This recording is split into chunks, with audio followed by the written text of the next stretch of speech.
સાબરકાંઠાના વડાલીમાં પણ ભગવાન રામની શોભાયાત્રા નીકળી। રામજીની શોભાયાત્રામાં મોટી સંખ્યામાં ભક્તો જોડાયા। શોભાયાત્રાને લઈને પોલીસનો ચુસ્ત બંદોબસ્ત ગોઠવાયો। વડાલીમાં વર્ષોથી યોજાતી શોભાયાત્રાનો રૂટ આ વખતે બદલવામાં આવ્યો। સંવેદનશીલ વિસ્તાર છોડીને અન્ય વિસ્તારમાં શોભાયાત્રા નીકળી। કોઈ અનિચ્છનીય ઘટના ન બને તે માટે આ વખતે રૂટ બદલાયો હતો।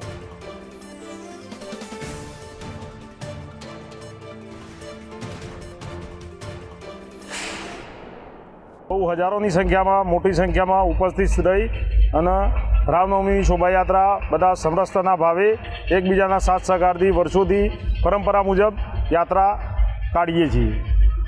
કેટલા વર્ષથી યાત્રા યોજાય છે? ખાસ કરીને યાત્રાના રૂટની વાત કરવામાં આવે તો આ વખતે રૂટનો પણ બદલાવ કરવામાં રૂટમાં તો આગળની એમની સરકારની ગાઈડલાઈન મુજબ રાબેતા મુજબ જે રૂટ હતો એ રૂટ ચેન્જ કરવામાં આવ્યો હતો। તો એના લીધે સંગઠનની અંદર હિન્દુ સમાજની અંદર પણ એને ચર્ચાનો એક વિષય બન્યો હતો તો ભાઈ રૂટ જે આપણો જે રેગ્યુલર હતો એને ચેન્જ કરવામાં આવ્યો, પણ અમુક કારણોસર સરકારે જે પણ એ નિર્ણય લીધો હશે એ બરાબર હશે એમ સમજી અમે યાત્રા અમારી રીતે જે રૂટ હતો જૂનો એ પ્રમાણે કરી શોભાયાત્રા કાઢી।